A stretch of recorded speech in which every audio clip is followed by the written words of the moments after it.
The night was already gone by the time anyone thought to check the clock. It was sometime past midnight in the Oakland Coliseum Arena, January 4th, 1974, and 17,000 people had been on their feet for the better part of 2 hours. The air inside the building was thick and warm, the kind of heat that only a crowd that size can manufacture. Body pressed against body, cigarette smoke curling up toward the rafters where the stage lights couldn't reach. Marvin Gaye had been performing for the better part of his adult life, had stood in front of audiences on 2 continents, had recorded in studios where the silence was so controlled it felt surgical. But something about this particular night was different, and even the Motown executives positioned at the edge of the stage with their clipboards and their careful expressions could feel it without being able to name it. They had been watching him all evening with the quiet anxiety of men who had invested a great deal in something they no longer fully understood. Marvin's relationship with the label had been deteriorating for years. The "what's going on" battle, the divorce from Anna Gordy that was still churning through the courts, the escalating drug use that everyone pretended not to notice, the creative demands that kept expanding beyond what a hit factory was designed to accommodate. The executives didn't hate Marvin. That would have been too simple. They just needed him to be manageable, to be the Prince of Soul who showed up on time and delivered the product and kept his more unsettling interior life out of the public conversation. What they got that night in Oakland was something they were not prepared for. The set had been professional, controlled, everything moving according to plan. Marvin working through his catalog with that effortless grace that made even his most painful material sound seductive. The band tight behind him, the backing vocals perfectly placed, the crowd responding exactly the way a crowd was supposed to respond. And then the opening notes of Distant Lover came through the speakers, and something in the room shifted in a way that no one could have scripted. Distant Lover had been released on the Let's Get It On album just months earlier, a studio recording that was gorgeous in its own right, smooth and controlled. Marvin's voice moving through the arrangement with the kind of precision that spoke to years of craft. The executives had heard it hundreds of times. They knew every note. They were not prepared for what Marvin was about to do with it in front of 17,000 people who had come out in the January cold because they needed something from him that they couldn't find anywhere else. He started the song the way anyone familiar with the studio version would have expected. The opening lines, the familiar melody, the voice that could make a room go quiet without effort. But somewhere in the second verse, something changed. Marvin wasn't following the arrangement anymore. He was moving through it the way a man moves through a room he has lived in for years, touching the walls, changing direction without thinking, guided by something internal rather than external. His voice began to stretch, to improvise, to reach into registers that the studio version had never approached. The musicians behind him exchanged glances and made the instantaneous decision that the best thing they could do was follow him wherever he was going. What happened next was not a performance in any conventional sense of the word. The executives at the side of the stage stopped making notes. The stage manager, who had a schedule to keep, put down his headset. Even the people in the back rows, the ones who had been half watching and half talking to the person beside them, fell silent and turned toward the stage. Marvin Gaye was no longer singing a song. He was doing something that defied easy categorization, something that sat at the intersection of prayer and confession and grief and desire, and everything that the polished machinery of the music industry existed specifically to contain and commodify.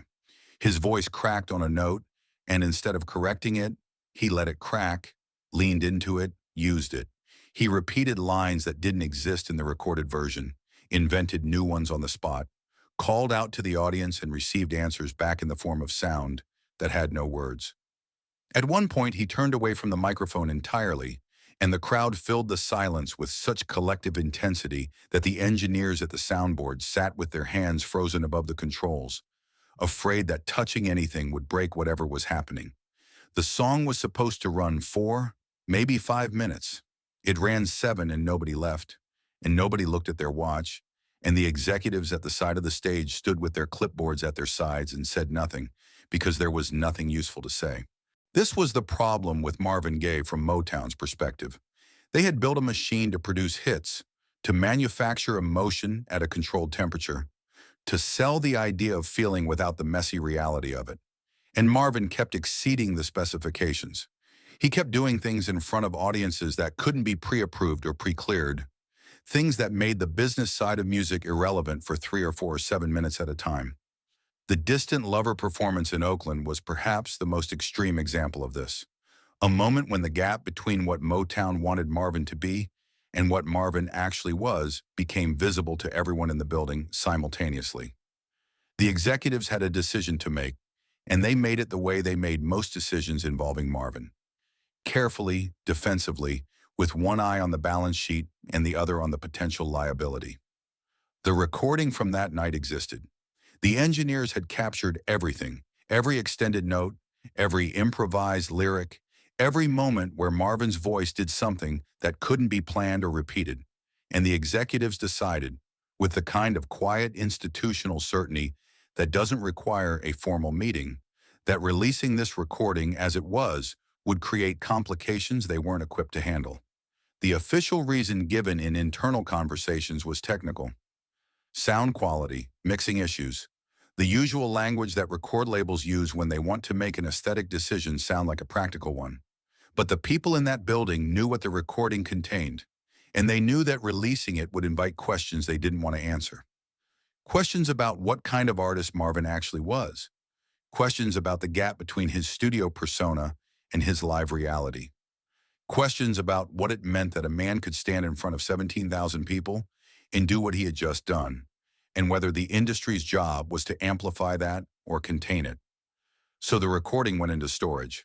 Not destroyed, not officially suppressed, just filed away in the archive with a classification that effectively made it inaccessible. Marvin knew it existed. The musicians who played that night knew it existed.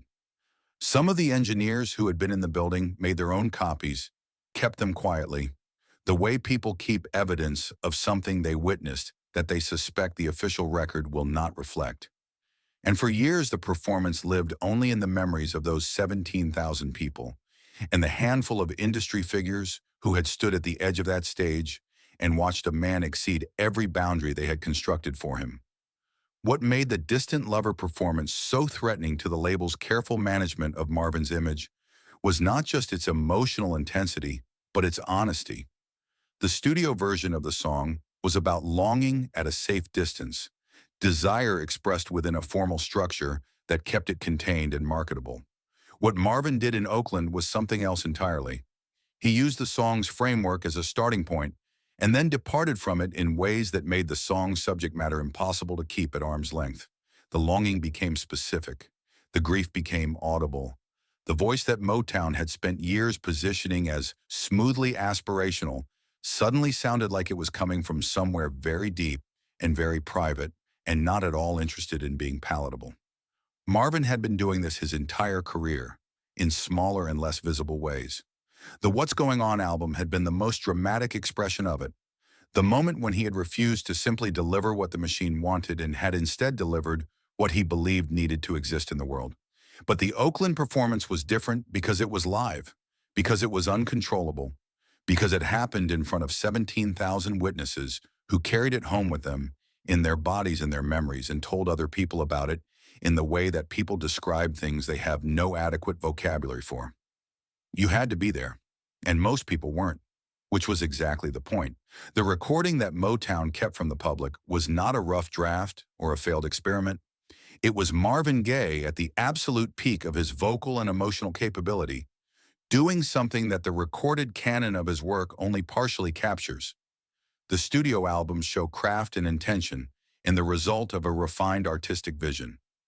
The Oakland recording shows the engine beneath all of that, the raw material from which the craft was constructed, the place where Marvin actually lived when the arrangement stopped and the song became something else. When the live album was eventually released later that year, it contained the Distant Lover performance, but not the full version, not the extended version, not the version where his voice cracked and he let it, where he invented new lines in real time, where the audience became a participant rather than an audience. What was released was a version that preserved enough of the performance's power to be commercially viable while removing enough of its rawness to keep it manageable. The executives had made their calculations, and the calculations had produced a product that sold well and satisfied most listeners because most listeners had no way of knowing what had been taken out. But the people who had been in Oakland knew. And over the years, as copies of the original recording circulated in the quiet underground of serious collectors, more people came to understand that what they had been given was not the thing itself. The full performance, when you hear it, does not sound like an artifact of a concert.